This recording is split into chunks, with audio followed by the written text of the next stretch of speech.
मुकेश दिव्या के प्यार के लिए तड़प रहा था, लेकिन दिव्या उसकी गलतियों को सजा दिए बिना उसे अपने करीब नहीं आने दे रही थी। वह खुद को और मुकेश दोनों को ही दंड देना चाहती थी। पूरे घर में दिव्या मुकेश के बच्चों को अपने कलेजे से लगाए फिर रही थी, जबकि हैरानी की बात यह थी कि मुकेश और दिव्या का अभी तक कोई मिलन नहीं हुआ था। क्या मुकेश ने दूसरी शादी कर ली थी? ऐसा कौन सा राज था जिसे दिव्या किसी से साझा नहीं करना चाहती थी? आखिर वह कौन सी सजा थी जिसे वह चुपचाप खुद पर और मुकेश पर थोपे हुए थी? यह प्रेम कहानी बेहद दिलचस्प होने वाली है। चलिए अब सुनते हैं दिव्या और मुकेश की आप बीती प्रेम कहानी। दिव्या उठ जाओ यार, कितना सोना है। सारे मेहमान नीचे इकट्ठा होना शुरू हो चुके हैं। भूलो मत, आज तुम्हारी शादी है। आरती ने झुंझलाते हुए चौथी बार आकर उसे जगाया। दिव्या आंखें मलती हुई मुंह बनाकर उठ बैठी। यार भाभी, मैंने पहले ही कहा था ना कि मेरी शादी बाद में रख लो। आज ही तो पेपर से फ्री हुई हूँ और आज ही शादी कर लूँ। उसकी आवाज में नींद और चिड़चिड़ापन साफ झलक रहा था। आंखें अब भी भारी थी, जैसे पलकों पर नींद ने डेरा डाल रखा हो। आरती ने हल्की मुस्कान के साथ बिस्तर ठीक करते हुए कहा, ऐसे बोल रही हो जैसे तुम्हें पहले से पता ही नहीं था कि आज तुम्हारी शादी है। यार भाभी, मुझे सोना है। ये कहते हुए दिव्या फिर से लेटने के लिए पैर फैलाने लगी, जैसे दुनिया की कोई जिम्मेदारी उस पर हो ही ना। बिल्कुल नहीं दिव्या, मम्मी जी गुस्सा करेंगे। उन्होंने साफ साफ कहा है कि तुम्हें तैयार करके नीचे लेकर आऊं।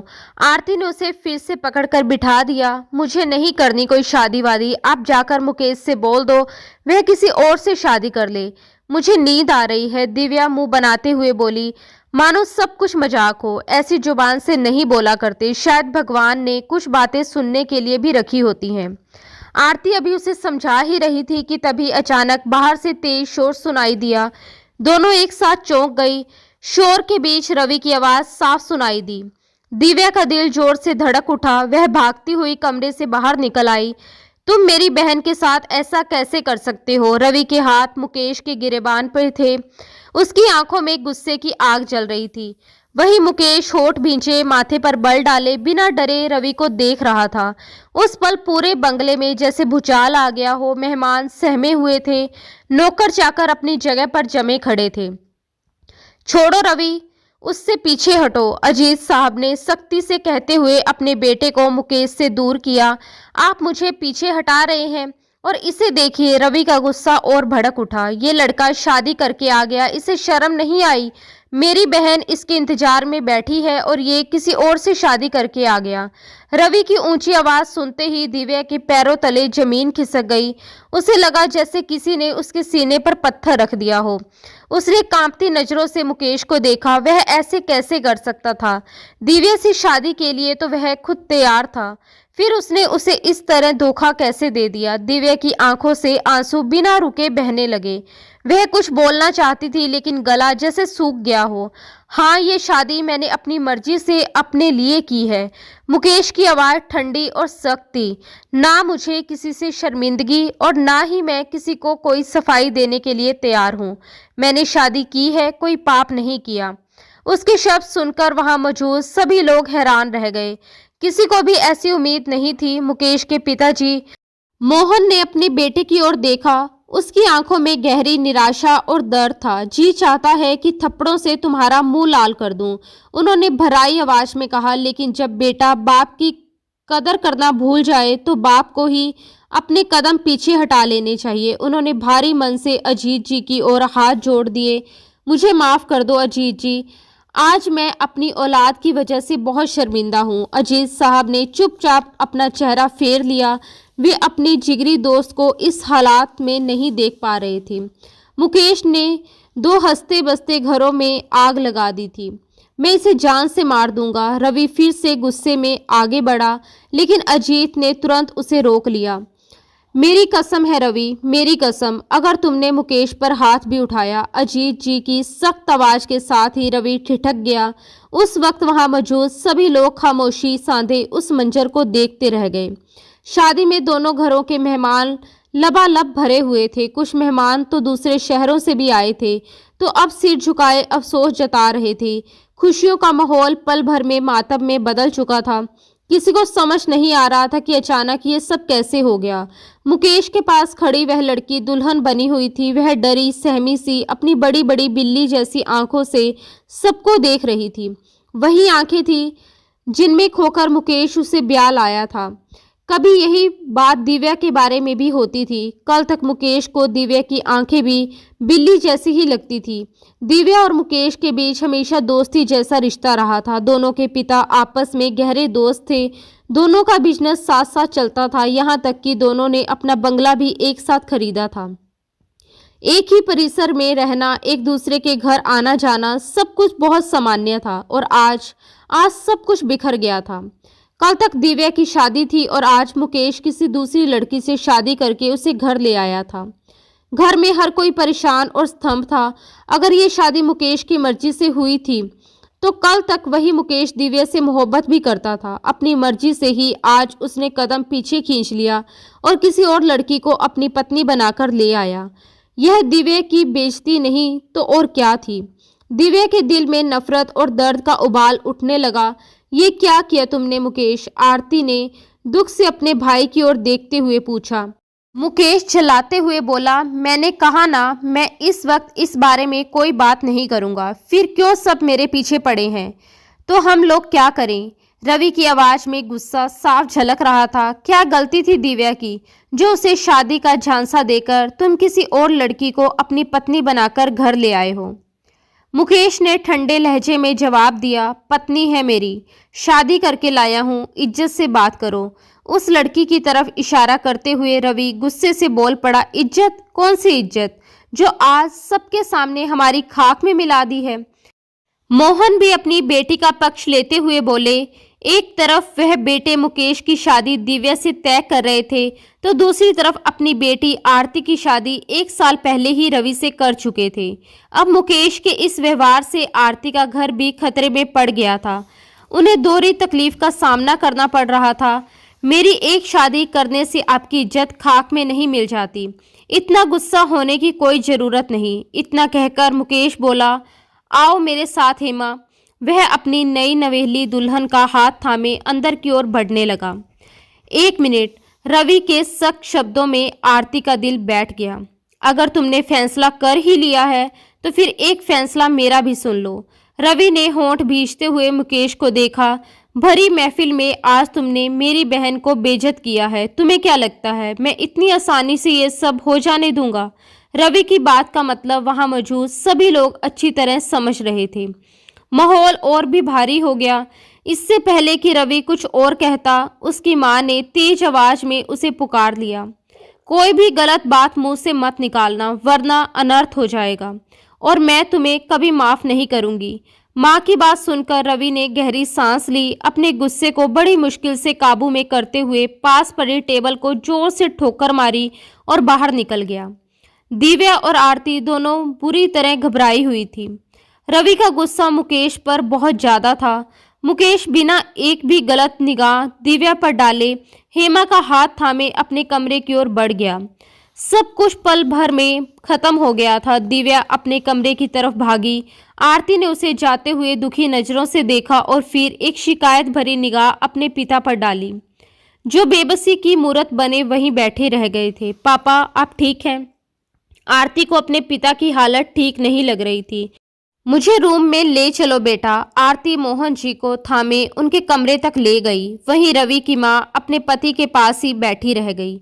उन्हें अभी तक यकीन नहीं हो रहा था कि मुकेश ने दिव्या के साथ इतना बुरा व्यवहार किया और शादी वाले दिन ही किसी और से शादी करके उस लड़की को घर ले आया। इस मामले को सही तरीके से संभालना मुकेश का काम है। मैं नहीं चाहता कि इसका असर आरती और रवि की जिंदगी पर पड़े। बाकी मुकेश से आज के बाद हमारा कोई संबंध नहीं। अजीत जी ने हालात को संभालते हुए रवि की मां से कहा। रवि की मां ने चुपचाप हाँ में सिर हिला दिया। फिर वे दोनों भी अपने अपने कमरे में चले गए। आंगन में बहुत गहरा सन्नाटा पसरा हुआ था। ऐसा सन्नाटा जिसमें हर किसी की सांसों की आवाज तक सुनाई दे रही थी। हेमा धीरे धीरे आगे बढ़ी और कांपती आवाज में बोली, ये सब मेरी वजह से हुआ है। मेरी वजह से आज आपके घर वाले आपके खिलाफ हो गए हैं। मुकेश ने तुरंत हेमा को चुप कराते हुए कहा, कोई बात नहीं, तुम फिक्र मत करो। मैं सब संभाल लूंगा। उसके लहजे में ऐसा भरोसा था जैसे उसे खुद पर पूरा यकीन हो कि वह सब ठीक कर देगा। लेकिन ये सब उतना आसान नहीं था जितना वह समझ रहा था। वक्त को अभी साबित करना था कि वह हालात संभालेगा या उन्हें और ज़्यादा बिगाड़ देगा। रात के आखिरी पहर रवि घर में दाखिल हुआ। सारा दिन वह घर से बाहर ही रहा था। वह जानता था कि अगर वह दिन में घर आता तो उसका झगड़ा मुकेश से जरूर हो जाता, और उस हालात में उसके माँ बाप ये सब सहन नहीं कर पाते। मुकेश को वह हमेशा अपना जिगरी दोस्त ही मानता आया था। कोई ये नहीं कह सकता था कि वे दोनों अलग अलग परिवारों से थे। सब उन्हें भाई ही समझते थे, बल्कि कई लोग तो ये भी कहते थे कि वे सगे भाइयों की तरह रहते हैं। शायद उनके इसी प्यार और भरोसे को किसी की नज़र लग गई थी। रवि भारी कदमों से अंदर आया, गुस्से और थकान से भरा हुआ। वह सीधे ड्राइंग रूम में सोफे पर ढह सा गया। पूरा बंगला उस वक्त सन्नाटों की गिरफ्त में था। उसने सोफे पर बाहें फैलाते और आंखें मूंद ली, लेकिन दिमाग में उथल पुथल मची हुई थी। आरती, जो कब से अपनी सास और ससुर के पास बैठकर उन्हें संभाल रही थी, चुपचाप किचन में आकर बैठ गई। किसी ने कुछ खाया पिया नहीं था। बाहर से जो खाना मंगवाया गया था उसे रवि ने अनाथ आश्रम में भिजवा दिया था। शादी कैंसिल होने की खबर अब सबको मिल चुकी थी। थक हार कर आरती किचन से अपने कमरे की ओर जा रही थी कि अचानक खड़की की आवाज़ सुनकर वह चौंक गई। वह ड्राइंग रूम की तरफ आई। रवि को इस तरह थका और टूटा हुआ देखकर उसका दिल दर्द से भर गया। धीरे से आंसू पोंछते हुए वह उसके पास जाकर बैठ गई और उसका ध्यान अपनी ओर खींचने के लिए उसके घुटने पर हाथ रखा। रवि ने आंखें खोलकर गर्दन घुमाई और एक नज़र आरती को देखा। उसकी आंखों में इतना दर्द था कि आरती की पलकें झपक गई। रवि अचानक सीधा बैठ गया और आरती का हाथ झटक दिया। आरती के दिल में जैसे किसी ने चाकू सा घोंप दिया हो। वह दोनों हाथों से अपना सर थामे आंखें बंद किए वहीं बैठी रह गई। उसके पास कहने को कुछ नहीं था। बड़ी हिम्मत करके वह उसके पास आई थी, लेकिन हाथ झटकने से वह हिम्मत भी टूट गई। आंसू पोंछती हुई वह चुपचाप उठ गई। वहीं रवि के दिमाग में अभी भी धमाके हो रहे थे। उसकी नज़र बार बार मुकेश के कमरे की तरफ उठ रही थी, जिसका दरवाज़ा अभी भी बंद था। फिर उसकी नज़र बहन के कमरे की तरफ गई। उस वक्त रात के 12 से 1 बज रहे थे। वह दिव्या से मिलना चाहता था। उसे ये एहसास दिलाना चाहता था कि वह उसका भाई है, लेकिन यह वक्त ठीक नहीं था। वह चुपचाप उठकर अपने कमरे की तरफ चला गया। आरती बाथरूम से निकलते हुए उसे अपने कमरे में जाते देख ठिठक गई। फिर नजरें झुकाए बिस्तर की तरफ बढ़ गई। वह जानती थी कि मुकेश के किए की सज़ा उसे भी मिलनी थी, और शायद रवि उसे खुद से दूर रखकर यही सज़ा देने वाला था। रवि फ्रेश होने बाथरूम में चला गया। दोनों के बीच एक गहरी चुप्पी थी, जिसे तोड़ने की हिम्मत किसी में नहीं थी। तकिए पर सर रखते ही आरती की आंखें फिर से आंसुओं से भर गई। उसे दिव्या के लिए बहुत दुख हो रहा था। मुकेश दिव्या से मोहब्बत करता था, खुद उससे शादी करना चाहता था। फिर वह किसी और लड़की को ब्याह कर घर कैसे ले आया, बिना कुछ बताए अचानक ये सब कैसे कर सकता था? उसने सबके सर पर जैसे बम फोड़ दिया था। कुछ तो ऐसा था जो वह छुपा रहा था, कोई ऐसी बात जो समझ में नहीं आ रही थी। आरती का सर दर्द से फटने लगा। वह झटके से उठ बैठी। रवि, ये सब कैसे सह पाएंगे? मुकेश, मैं तुम्हें कभी माफ़ नहीं करूंगी। मेरी मासूम सी दिव्या को तुमने कितना दुख दिया है। आज चाहे तुम सारी जिंदगी माफ़ी मांगते रहो, मैं तुम्हें कभी माफ़ नहीं करूंगी। वह हिचकियों से रोते हुए बड़बड़ाने लगी। किस बात का मातम मना रही हो? रवि उसकी हालत देखकर गुस्से में बोला। आरती ने आंसू पोंछते हुए उसकी तरफ देखा। आंखें लाल हो चुकी थी। रवि ने होंठ भींचे, माथे पर बल डाले और मुंह फेर लिया। मेरे सामने ये सब ड्रामा करने की जरूरत नहीं है। जो तुम्हारे भाई ने किया उसके बाद तुम्हारे आंसू कुछ साबित नहीं करते। मेरा बस चले तो मैं तुम्हारे भाई को जान से मार दूं। रवि दर्द से छटपटाते हुए बोला। आरती का दिल बुरी तरह से टूट गया। वह चुपचाप दराज में सर दर्द की दवा ढूंढने लगी। जब भी वह ज़्यादा टेंशन लेती थी उसका सर बहुत तेज दर्द होने लगता था। क्यों शोर कर रही हो? रवि झुंझलाकर बोला। उसकी आवाज़ सुनकर आरती बुरी तरह से सहम गई और पीछे हटकर बेड के किनारे जा लगी। अब आवाज नहीं आनी चाहिए। रवि ने लाइट बंद कर दी और करवट बदल ली। आरती ने अपने मुंह पर हाथ रखकर हिचकियों को दबा लिया। सिर दर्द से फटा जा रहा था लेकिन दवा नहीं मिल रही थी। ऐसे दर्द में सोना तो दूर, बैठना भी मुश्किल था। गहरी सांस भरते हुए वह उठी और बालकनी में चली गई। ठंडी हवा में सांस भरते हुए वह वहीं खड़ी रही। आंसू फिर से मोतियों की तरह बहने लगे। मुकेश, तुम्हारी एक गलती हम सब पर बहुत भारी पड़ने वाली है। रेलिंग पर हाथ रखे उसने सिर हिलाया।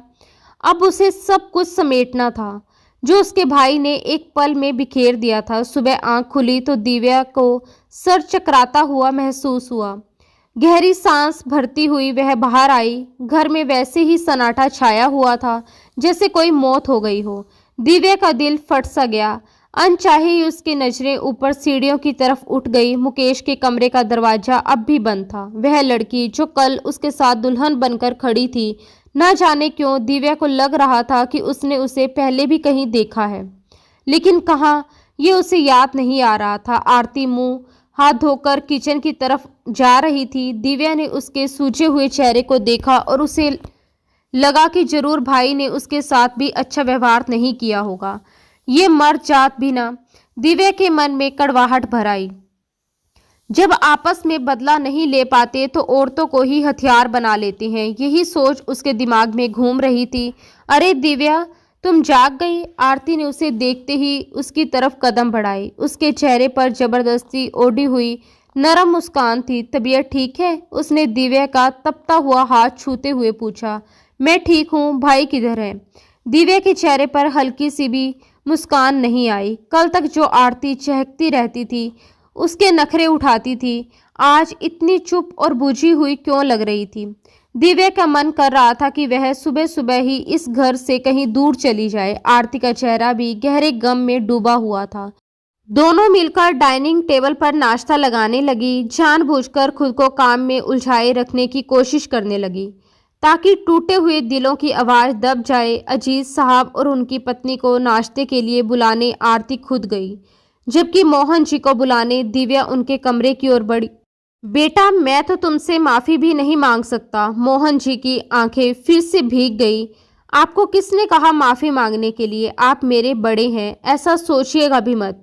मुझे बिल्कुल अच्छा नहीं लगेगा। चलिए मिलकर नाश्ता करते हैं और फिर रोज़ की तरह वॉक पर भी जाएंगे। दिव्या ने मुस्कुराने की कोशिश करते हुए कहा।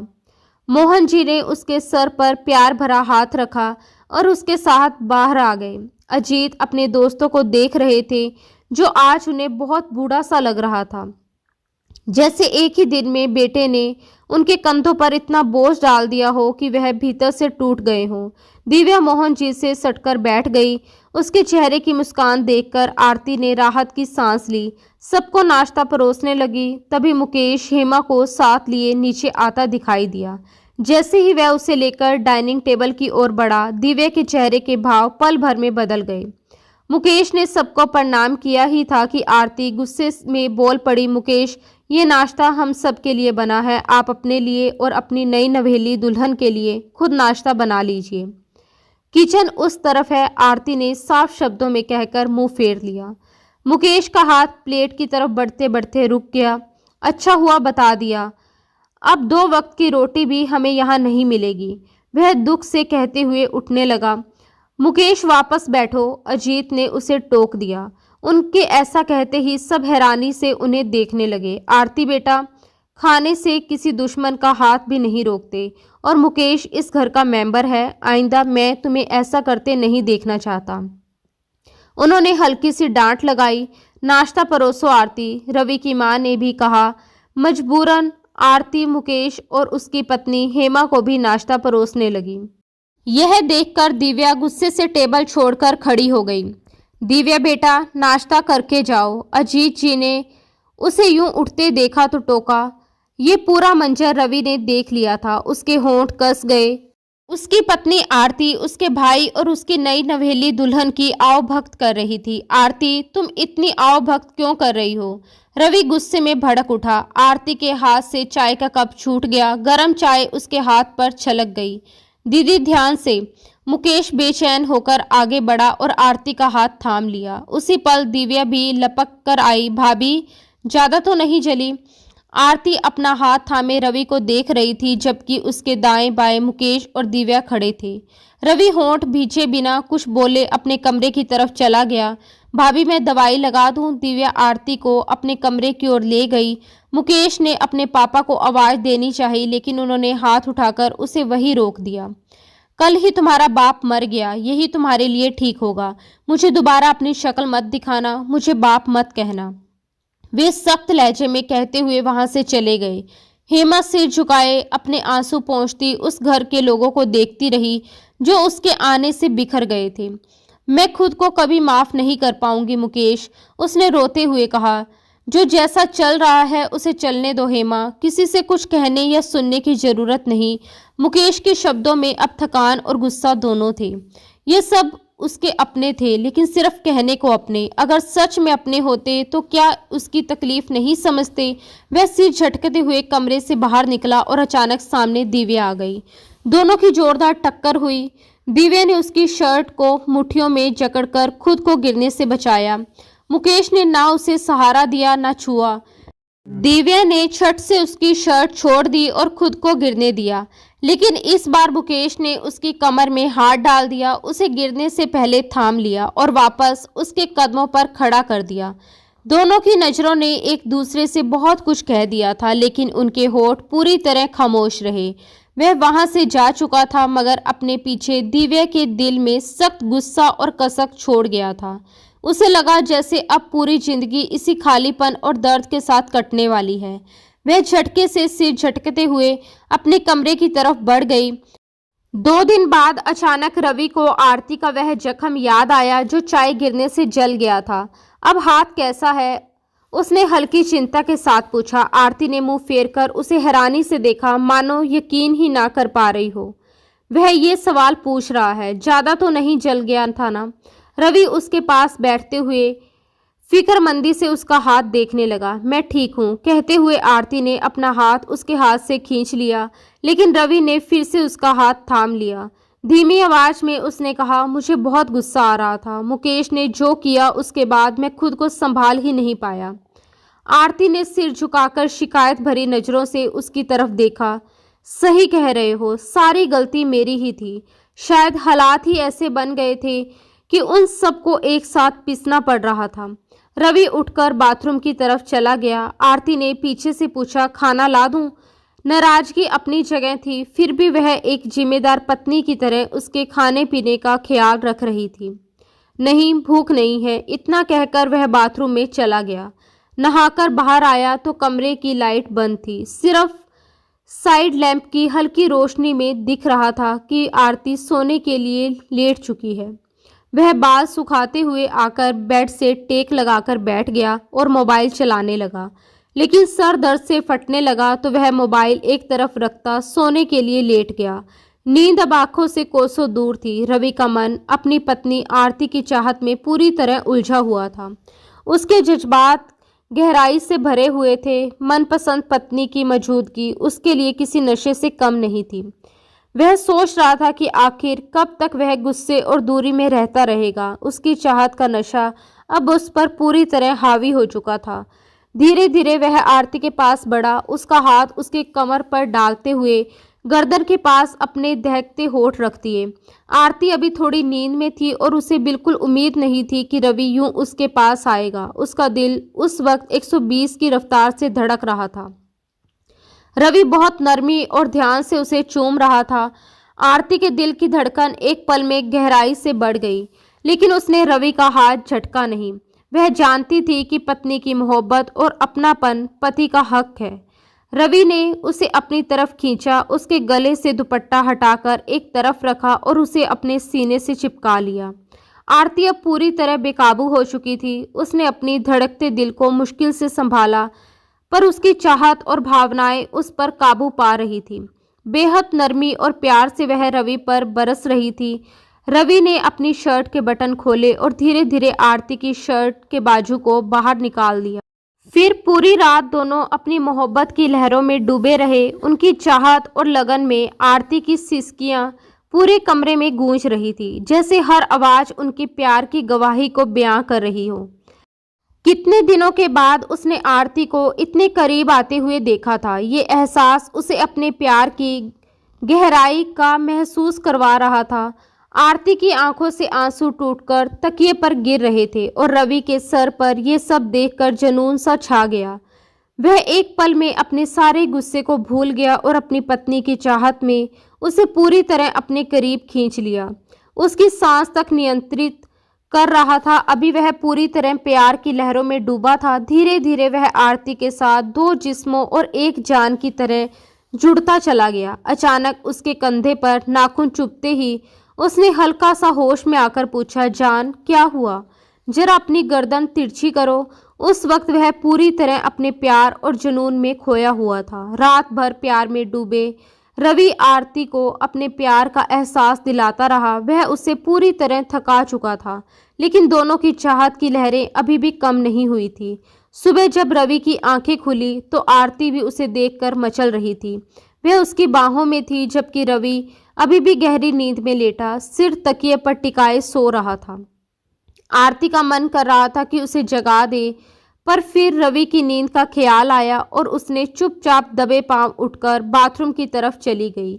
नहाकर वह वापस आई तो देखा रवि जाग चुका था, लेकिन उसकी आंखें अब भी बंद थीं और वह बेड के किनारे टेक लगाए बैठा था। आप जाग गए? आरती ने मुस्कुराते हुए उसे बुलाया तो वह एक पल के लिए आंखें खोलकर उसे देखने लगा। अगले ही पल फिर से आंखें मूंद ली। आरती के होठों से मुस्कुराहट पल में गायब हो गई।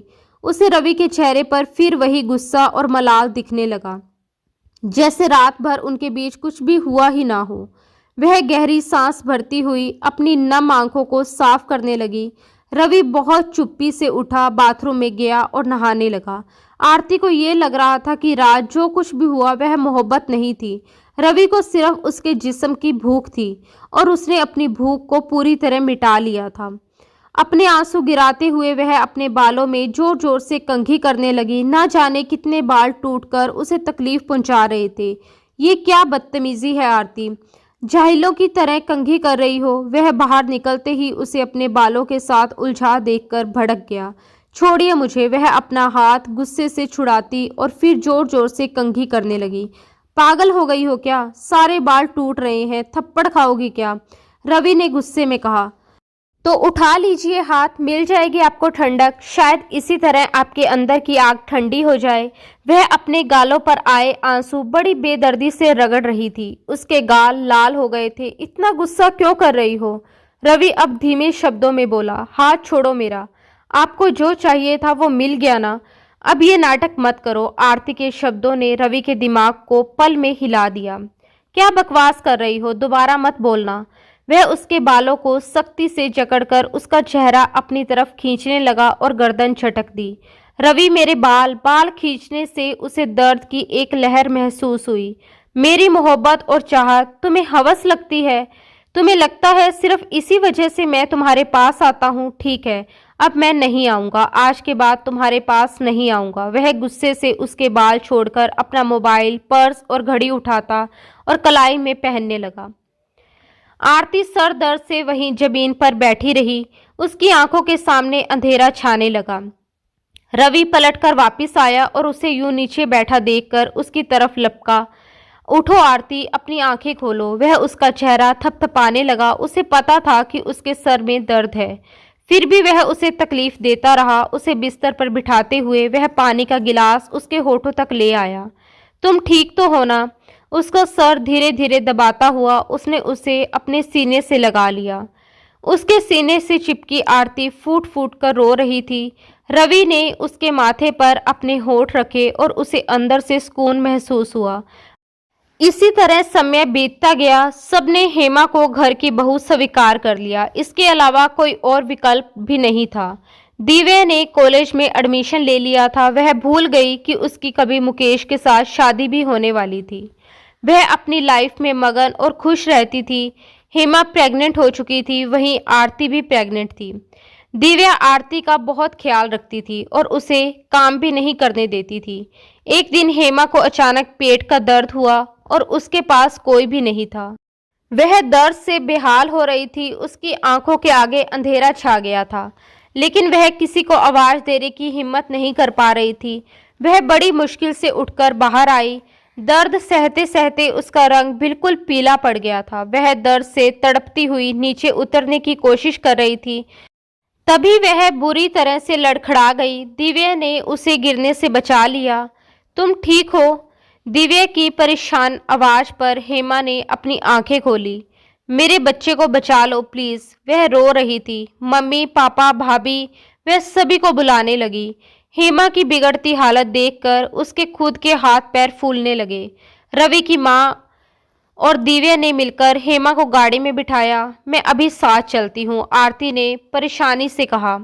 नहीं, तुम्हारी अपनी हालत ठीक नहीं है, तुम घर पर रुको, मुकेश से बात करो, हम हेमा को अस्पताल लेकर जाएंगे। रवि की माँ ड्राइवर और दिव्या के साथ हेमा को अस्पताल लेकर चली गई। हेमा का ट्रीटमेंट चल रहा था। आप में से दिव्या कौन है? अचानक डॉक्टर की आवाज गूंजी। डॉक्टर की बात सुनते ही दिव्या और उसकी माँ दोनों एक साथ चौंक गए। आपको पेशेंट अंदर बुला रही है, उनकी हालत बहुत नाजुक है, प्लीज उनके हस्बैंड को तुरंत कॉल करिए। डॉक्टर की परेशान आवाज पर रवि की माँ के हाथ पांव कांपने लगे।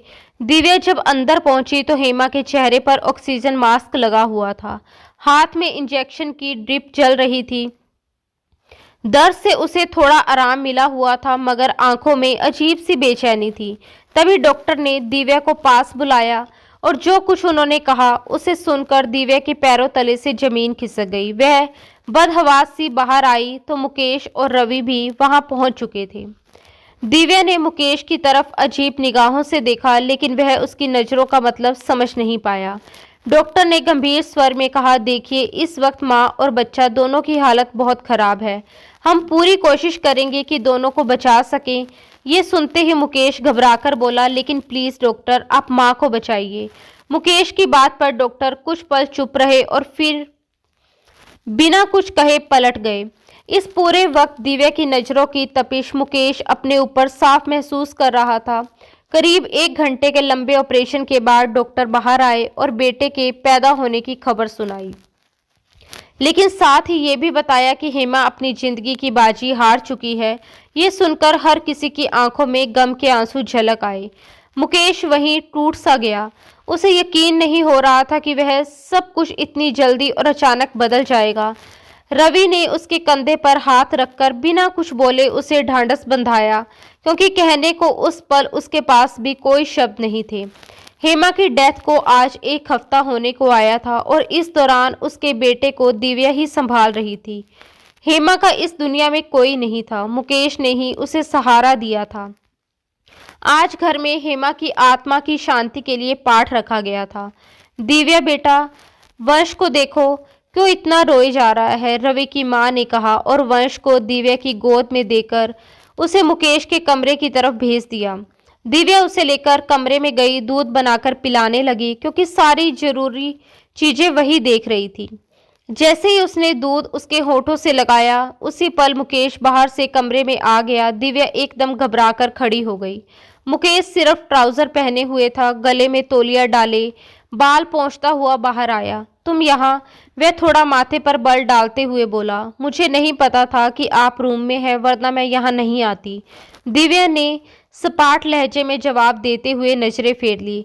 क्यों, मेरे जिस्म से नफरत है तुम्हें? ना जाने क्यों उसकी ये बात मुकेश को बहुत बुरी लगी और वह कुछ पल के लिए चुप सा हो गया। नफरत के लिए पहले मोहब्बत होना भी तो जरूरी होता है, और हमारे बीच ऐसा कोई रिश्ता नहीं है, ना प्यार ना नफरत। दिव्या ने जानबूझकर अपने शब्द अधूरे छोड़ दिए।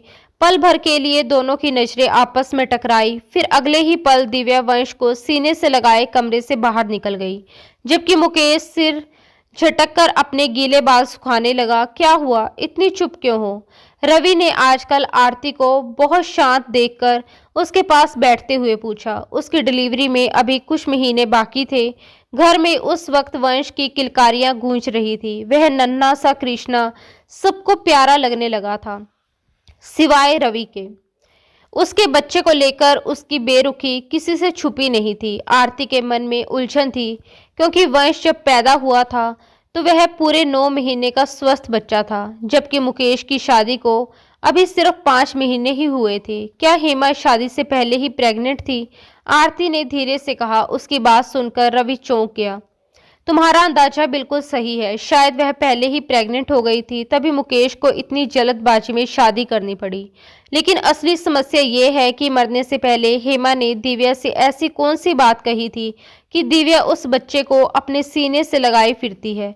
ऐसा कौन सा राज है? आरती ने गंभीर होकर कहा। ये बात तो मैं भी जानना चाहती हूँ।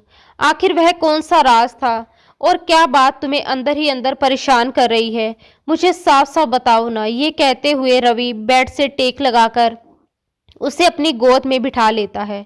उसका भारी शरीर रवि को अपनी ओर खींच लेता है। वह उसके पेट को छूते हुए उस पर अपने होठ रख देता है। आरती की सांसें बिखर जाती है। रवि, आप मेरी बात नहीं सुन रहे। वह मुंह बनाते हुए बोले, सुन रहा हूँ यार, अपने बच्चे से तो प्यार करने दो, वह मुझे मिस कर रहा है। कहते हुए रवि दीवाना सा होकर उसके पेट पर होठों से पप्पियों की बौछार कर देता है। वह गुदगुदी महसूस करती हुई खिलखिलाकर हंसने लगती है। मत करो ना रवि, मेरी सांस फूल रही है। वह रवि का सर अपनी तरफ खींचते हुए गहरी सांस भरकर बोली। उसके चेहरे पर थकान साफ झलक रही थी, फिर भी आंखों में शिकायत से ज्यादा अपनापन था। रवि ने उसके नरम मुलायम गुलाबी गालों को अपनी पकड़ में लिया और उन पर अपने प्यार की बौछार करने लगा, मानो उसकी हर बेचैनी को अपने स्पर्श से मिटा देना चाहता हो। आपको तो इस हाल में भी चैन नहीं है, आरती ने हल्की सी मुस्कान के साथ कहा और अपना सर रवि के सीने पर टिका दिया। उसने अपने जिस्म को ढीला छोड़ दिया, जैसे अब उसे बस इसी सहारे की जरूरत हो। रवि ने उसे और कसकर थाम लिया। एक बार तुम मेरे चैंपियन को दुनिया में आने दो, वह धीमी आवाज में बोला, फिर बताऊंगा। तुमसे दिन रात का पूरा हिसाब लूंगा। अभी तो बच्चे का लिहाज कर रहा हूँ, वरना इस वक्त तुम्हारे अंदर समाने का मन कर रहा है। वह उसे अपने सीने से लगाए प्यार से उसके माथे पर किस करता रहा। आरती ने आंखें मूंद ली। उसके होठों पर सुकून और भरोसे से भरी एक गहरी मुस्कान फैल गई थी। जैसे कुछ पलों के लिए ही सही उसकी सारी उलझनें कहीं दूर चली गई हों। इधर दिव्या ने शादी के लिए शर्त रखकर मुकेश को बुरी तरह परेशान कर दिया था। आखिर ये शर्त इतनी जरूरी क्यों थी?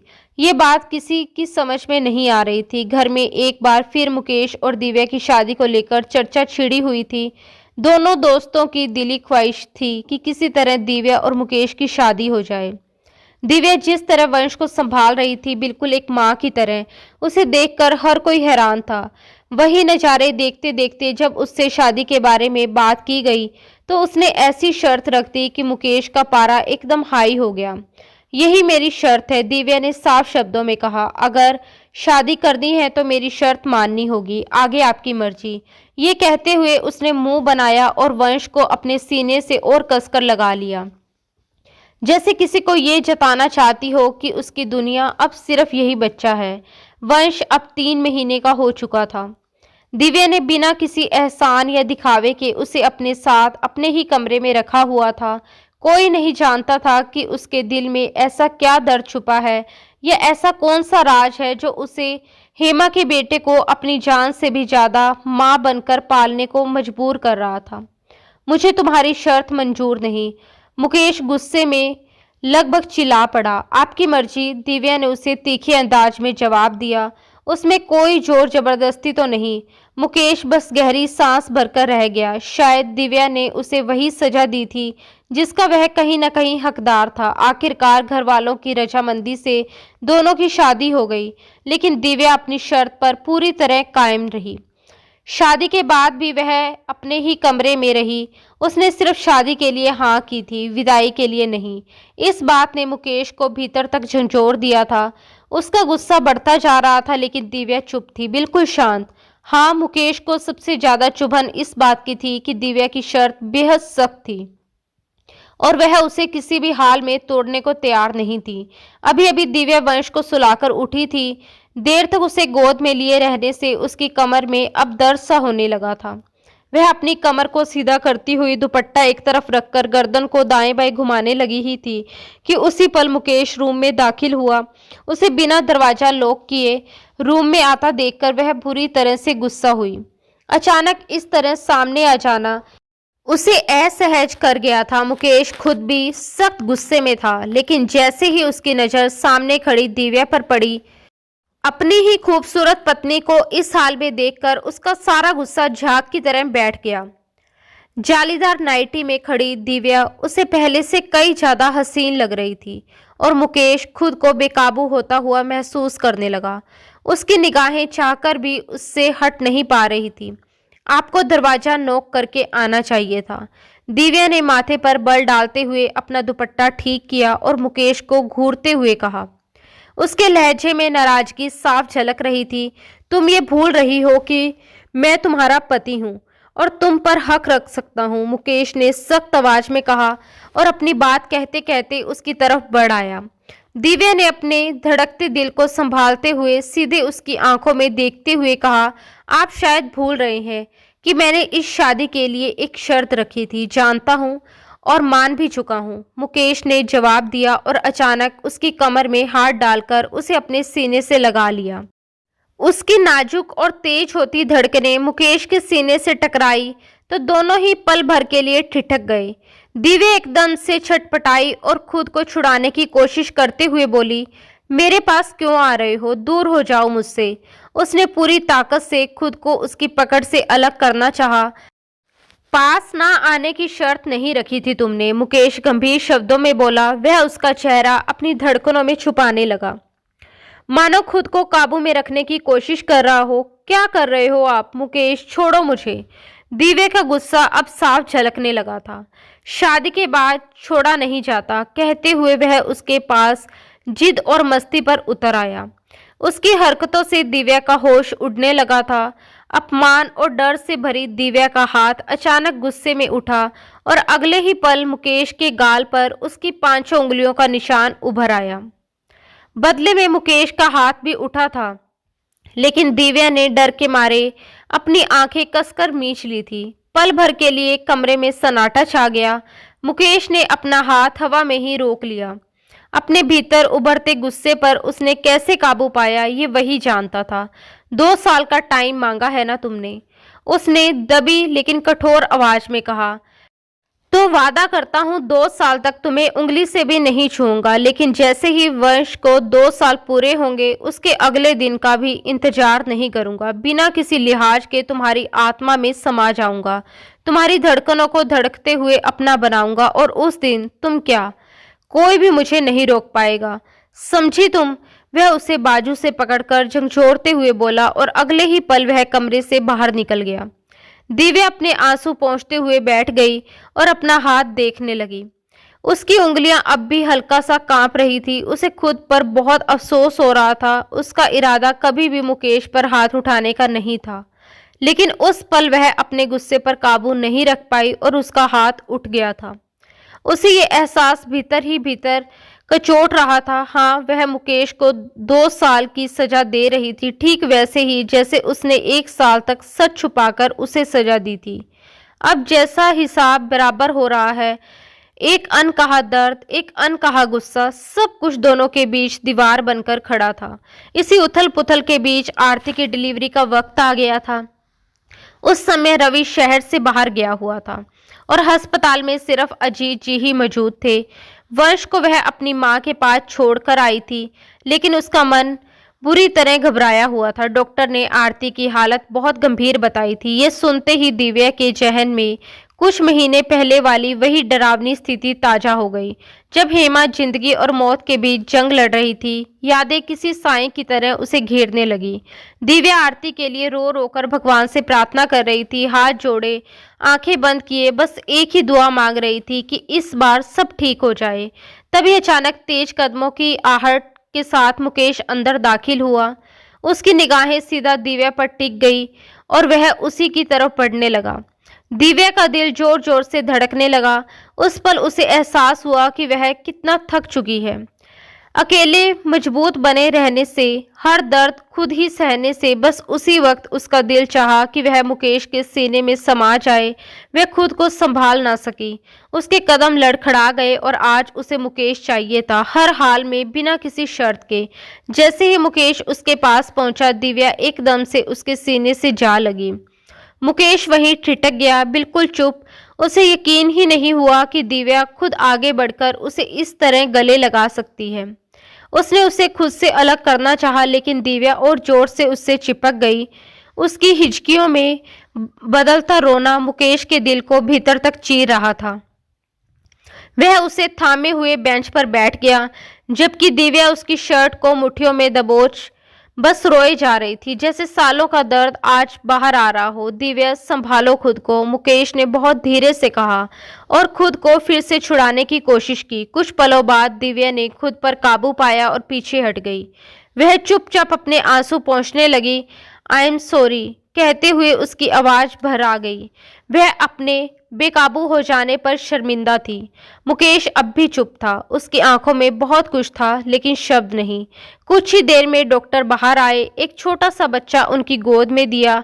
वह नजारा देखते ही सबके चेहरे खिल उठे। आरती अब ठीक थी। सभी ने राहत की सांस ली और भगवान का दिल से धन्यवाद किया। मुश्किल समय टल चुका था। कुछ दिनों बाद आरती को घर लाया गया। रवि अपना बच्चा देखकर बेहद खुश था। वह बार बार आरती के माथे पर अपने होठ रखकर उसका शुक्रिया अदा कर रहा था।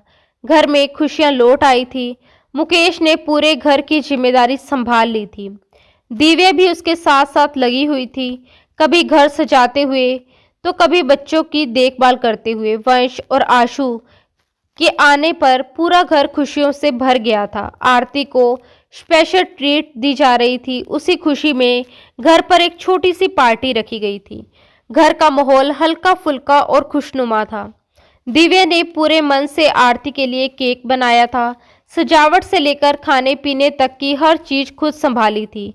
शाम होते होते घर में रिश्तेदार और करीबी लोग इकट्ठा हो गए थे। सबने मिलकर बातें की, हंसे, बच्चों के साथ समय बिताया और पार्टी को खूब एंजॉय किया।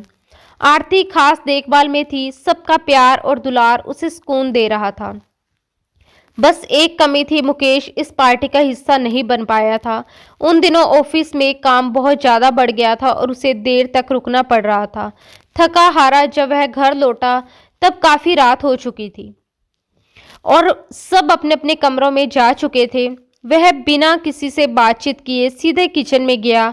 फ्रिज खोलकर अपने खाने के लिए कुछ निकालने लगा। तभी उसकी नज़र दिव्या के हाथ के बनाए केक पर पड़ी। एक पल के लिए उसका मन हुआ कि अपनी पत्नी के हाथ का बना केक चखे। शायद वही मिठास उनके मन की थकान भी कम कर दे। लेकिन फिर उसने दिल पर पत्थर रखा और केक को वहीं छोड़ दिया। उसने दूसरा बॉक्स खोला जिसमें वेज बिरयानी रखी थी। उसे एक बाउल में निकालकर माइक्रोवेव में गर्म करने लगा। साथ साथ मोबाइल पर ऑफिस से जुड़ी फाइलें चेक कर रहा था। इसी बीच उसका ध्यान माइक्रोवेव से हट गया। तभी दिव्या ने आकर जल्दी से माइक्रोवेव बंद किया। वह भी वहीं आ गई थी। मुकेश अब भी मोबाइल में पूरी तरह डूबा हुआ था।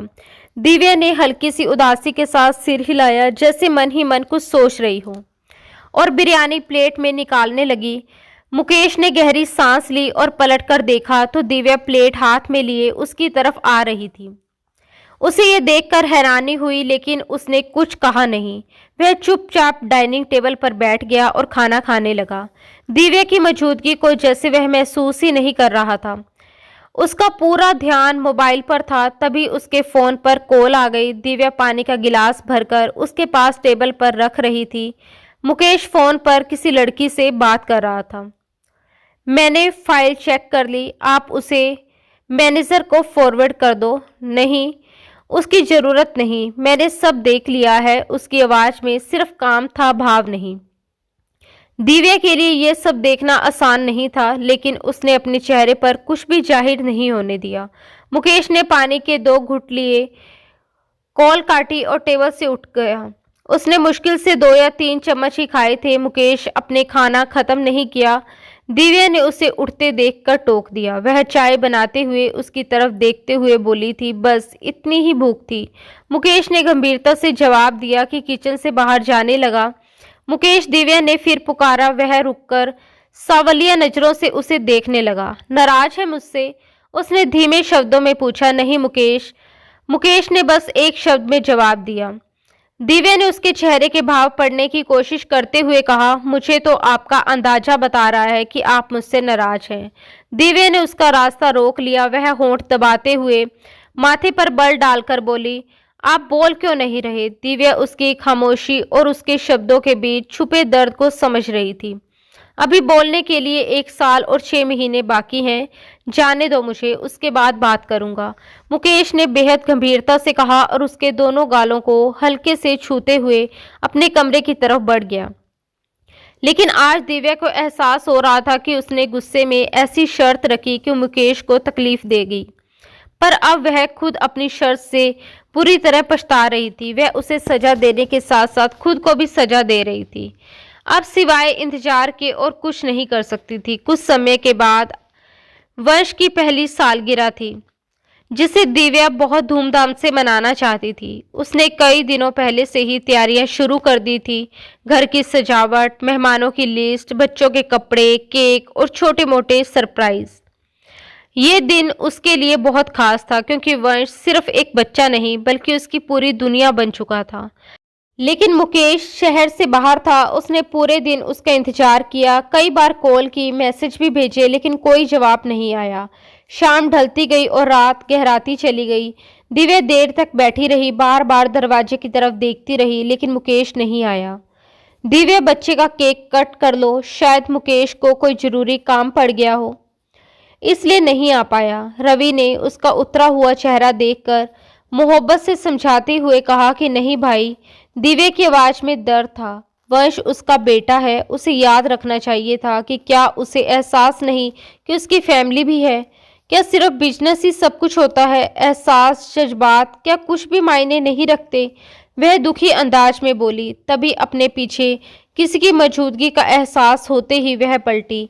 सामने मुकेश अपने पूरे आन बान शान से खड़ा था, सिर्फ उसी को देख रहा था। वह ब्राउन 3 पीस सूट में था, बेहद सादा और आकर्षक लग रहा था, जबकि दिव्या ने पिंक रंग की बारीक साड़ी पहन रखी थी, जिसमें वह बला की खूबसूरत लग रही थी। वंश धीरे धीरे चलता हुआ मुकेश के सीने से जा लगा तो मुकेश ने झुककर उसे अपनी गोद में भर लिया। उस पल दिव्या की आंखें भर आई। उसने मुंह फेरते हुए जल्दी से अपने आंसू पोंछे और फिर वंश ने दिव्या और मुकेश के साथ मिलकर केक कट कर दिया। बच्चे को ढेरों गिफ्ट मिले। रवि का बेटा आशु, जो वंश से 6 महीने छोटा था, वह खेल रहा था। वंश उसे बहुत प्यार करता था। खेलकूद करते करते वंश आखिरकार दिव्या की बाहों में सो गया। आरती ने ही सब कुछ समेटा था, गिफ्ट, सजावट, प्लेटें। दिव्या की तबीयत सुबह से ही कुछ ठीक नहीं लग रही थी। ये बात आरती ने नोटिस कर ली थी, इसलिए उसने दिव्या को आराम करने के लिए कमरे में भेज दिया। बाहर रवि और आरती हल्की फुल्की हंसी मजाक के बीच सब कुछ समेटने लगे। दिव्या वंश को लेकर कमरे में आ गई। अभी थोड़ी ही देर हुई थी कि उसे अचानक तेज चक्कर आने लगे। वह संभल ना पाई और गिरते गिरते किसी तरह खुद को संभाल पाई। उसी दौरान मुकेश शॉपिंग बैग लिए कमरे में दाखिल हुआ। इस बार भी वह बिना दरवाजा नॉक किए अंदर आ गया। वह वंश और दिव्या के लिए कुछ शॉपिंग करके लाया था, लेकिन पार्टी में देने का मौका नहीं मिला, इसलिए अब कमरे में रखने आया था। अंदर का नजारा देखते ही वह घबरा गया। उसने दिव्या को सोफे पर ढहते हुए देखा और परेशानी में उसकी तरफ बढ़ा। दिव्या, तुम ठीक तो हो ना? उसने बेफिक्रमंदी से पूछते हुए उसके माथे पर हाथ रखा। उसे हल्का बुखार लग रहा था। मुकेश, मेरा दिल बहुत घबरा रहा है। वह बड़ी मुश्किल से आंखें खोलते हुए उसे अपने पास देखकर बोली। उठो, बिस्तर पर चलो। कहते हुए मुकेश ने उसे सहारा दिया और बिस्तर तक ले गया। उसने उसे बुखार की दवा दी और कंबल ठीक से ओढ़ाया। थोड़ा रेस्ट करो, थोड़ी देर में ठीक हो जाओगी, कहते हुए उसने प्यार से उसके माथे पर हाथ फेरा। उसके हाथों का सुकून अपने माथे पर महसूस करते ही दिव्या के भीतर एक अजीब सा सुकून उतर आया। वह उठकर जाने लगा ही था कि दिव्या ने अचानक उसका हाथ थाम लिया। नींद में डूबी हुई वह हल्के से बड़बड़ाई, प्लीज मत जाइए। उसकी उंगलियों की पकड़ ढीली थी, लेकिन उस पकड़ में एक अजीब सी बेबसी छुपी हुई थी। यही हूँ, कहीं नहीं जा रहा, मुकेश ने बहुत धीमी आवाज में कहा और वहीं बैठकर उसके सर को धीरे धीरे दबाने लगा। वह खुद बेहद थका हुआ था। दिन भर की भागदौड़ और जिम्मेदारियों ने उसे तोड़ दिया था, लेकिन दिव्या की तकलीफ उसे अपने दिल पर महसूस हो रही थी। वह जानता था कि दिव्या कभी कमजोर नहीं रही। वह छोटी सी लड़की हिम्मत नहीं हारती थी, हर मुश्किल में खुद को संभाल लेती थी, लेकिन आज वह अंदर से टूट रही थी और मुकेश उससे टूटता हुआ दिव्या को देख नहीं सकता था। कितने ही पल वह वहीं उसके पास बैठा रहा, बस उसका चेहरा देखता रहा, उसकी शांत होती सांसों को महसूस करता रहा। वह जानता था कि अब दिव्या को उसके प्यार की तलब हो रही है, उसे उसके साथ की जरूरत है, लेकिन फिर भी मुकेश खुद को रोक रहा था। वह उसकी शर्त पूरी होने से पहले उसके करीब नहीं आना चाहता था। वह उसे ये जताना चाहता था कि जो शर्त उसने रखी है उससे उसने एक मर्द होकर भी पूरी इज्जत और सब्र के साथ स्वीकार किया है। वो ये भी जानता था कि दिव्या अब अपनी रखी हुई शर्त पर खुद पछता रही है। जब उसने दिव्या को पूरी तरह नींद में डूबा देखा तो वह धीरे से उठा। बाहर जाते हुए उसकी नज़र पहले वंश पर पड़ी। उसने झुककर वंश के माथे पर प्यार से अपने होठ रखे, फिर उसकी नज़र अनायास ही दिव्या के चेहरे पर ठहर गई। दिल की आवाज ने उसे एक बार फिर पलटने पर मजबूर कर दिया। वह आगे बढ़ा और बहुत प्यार से दिव्या के माथे पर भी अपने होठ रख दिए। माँ और बेटे दोनों पर अपना स्नेह लुटाता हुआ वह चुपचाप अपने कमरे की तरफ बढ़ गया। वक्त पंख लगाकर उड़ रहा था और अब वह दिन भी आ गया था जब दिव्या पूरी तरह उसकी होने वाली थी। अब दिव्या शर्म से मुकेश से छुपाती फिर रही थी। वर्ष 2 साल का हो गया था, लेकिन वह अब भी अपनी विदाई के लिए पूरी तरह राजी नहीं थी। इस बात पर मुकेश फिलहाल बिल्कुल चुप था। दिव्या को उस पर गुस्सा भी आता था, क्योंकि उसने उसकी शर्त पूरी कर दी थी। वह चाहता तो उसकी शर्त को खत्म कर सकता था, उसे मना कर सकता था, उससे उसकी वजह पूछ सकता था, लेकिन मुकेश ने ऐसा कुछ भी नहीं किया। दिव्या जो भी कहती वह बिना सवाल किए तुरंत मान लेता था। उसने कभी उससे मनाने की कोशिश तक नहीं की थी।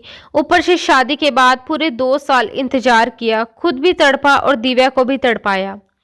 बेटा, जैसे तुम्हारी इच्छा थी कि वंश के 2 साल का होने पर तुम्हारी विदाई होगी, तो वंश तो भगवान की कृपा से 2 साल का हो गया। अब विदाई में देर नहीं करनी चाहिए। मोहन अंकल ने अपनी बहू के सर पर प्यार भरा हाथ रखते हुए अपने दोस्त अजीत से स्नेह से कहा। अजीत जी ने तुरंत अपनी बेटी दिव्या से बात की। पापा, मुझे थोड़ा टाइम चाहिए। उसे समझ नहीं आ रहा था कि वह उन्हें और कैसे टाले, क्योंकि अब मुकेश की मोहब्बत का ख्याल आते ही उसके दिल को कुछ होने लगा था। अजीत साहब ने उसे बड़े प्यार और धैर्य से समझाया। दिव्या उनकी बात समझ तो गई थी, मगर अपने दिल का क्या करती, जो अजीब से डर और अनकहे सवालों से घिरा हुआ था। समय यूं ही बीतता गया और एक पूरा हफ्ता निकल गया। दिव्या की तरफ से फैली हुई खामोशी को मुकेश साफ महसूस कर रहा था। अब उसके सब्र का बांध टूटने लगा था। वर्ष 2 साल का हो गया था, लेकिन इसलिए आज से तुम मेरे कदमों में सोओगी, उसने दृढ़ लेकिन बेहद शांत स्वर में कहा। उस वक्त दिव्या किचन में खड़ी वंश के लिए दूध गर्म कर रही थी। अचानक अपने कान के पास मुकेश की आवाज़ सुनकर वह बुरी तरह से चौंक गई। दिल थामे उसकी ओर देखने लगी। मुकेश बहुत प्यार से यह बात कहकर जा चुका था, लेकिन दिव्या के भीतर उथल पुथल मच गई। ये बिल्कुल नहीं होगा। ये कौन सा तरीका है विदाई लेने का? उसने मन ही मन तय कर लिया था कि धूमधाम से विदाई होने के बाद ही वह उसके जीवन में शामिल होगी। ये सोचते हुए वह अपने कमरे की तरफ मुड़ गई। वंश को सीने से लगाए वह उसे दूध पिला रही थी कि तभी मुकेश ने बिना रुके दरवाजा धकेलकर अंदर कदम रखा। दिव्या का दिल जैसे पसलियां तोड़कर बाहर आने को मचल उठा। खुद चलोगी या मैं उठाकर ले जाऊं? मुकेश का अंदाज अब पूरी तरह बदला हुआ था। उसकी आंखों में इश्क का ऐसा सैलाब उमड़ रहा था कि दिव्या खुद को उससे बचा नहीं पा रही थी। उसके भीतर भी वही उथल पुथल थी, वही खिंचाव जिसे वह अब तक दबाए हुए थी। ऐसे नहीं जाऊंगी, आप पहले मुझे लेने आओगे, उसने बिना सोचे समझे कह दिया। वह वंश को बिस्तर पर लिटा ही रही थी कि मुकेश ने आगे बढ़कर उसे अपनी बाहों में भर लिया और अपने कमरे की ओर बढ़ गया। दिव्या बस उसे देखती रह गई। उसके भीतर भी मुकेश के प्यार का सैलाब उमड़ चुका था। थोड़ी देर बाद मुकेश उसे गोद में उठाकर अपने कमरे में ले आया और अपनी बाहों से निकलकर नीचे उतारा। क्या कर रहे हो? दिव्या घबराकर बोली। आज की रात कुछ नहीं सुनूंगा दिव्या, कहते हुए वह उसे अपनी बाहों में भरकर कमरे का दरवाजा पांव से बंद कर चुका था। वह उसे अपने बिस्तर तक ले गया और दिव्या हड़बड़ाकर पीछे हटते हुए बेड के किनारे से जा लगी। आज दिव्या को बचाने वाला कोई नहीं था। 2 साल का रुका हुआ सब्र अब काबू में नहीं था। मुकेश उसके पास आकर उसे अपनी बाहों में भरते हुए बोला कि वह कितने सालों से उसके लिए तड़प रहा था और आज उसे अपने करीब महसूस करना चाहता था। दिव्या भी 2 साल से खुद को संभाले हुए बैठी थी। मुकेश को पाकर वह भी होश खो बैठी थी। दोनों के बीच की दूरी पूरी तरह मिट चुकी थी और रात कब बीत गई इसका उन्हें एहसास ही नहीं हुआ। सुबह होते होते दिव्या के दिल में उठता एक सवाल उसे बुरी तरह बेचैन करने लगा और आखिरकार वह खुद पर काबू नहीं रख पाई। मुकेश से सवाल पूछ ही लिया, जब हेमा तुम्हारी पत्नी नहीं थी तो तुम्हें घर वालों से झूठ बोलने की क्या जरूरत थी? मुकेश के सर पर जैसे किसी ने एकदम से बम फोड़ दिया हो। वह दिव्या की तरफ हैरानी और दर्द से भरी नजरों से देखते हुए बोला कि वह ये कैसे कह सकती है कि हेमा उसकी पत्नी नहीं थी।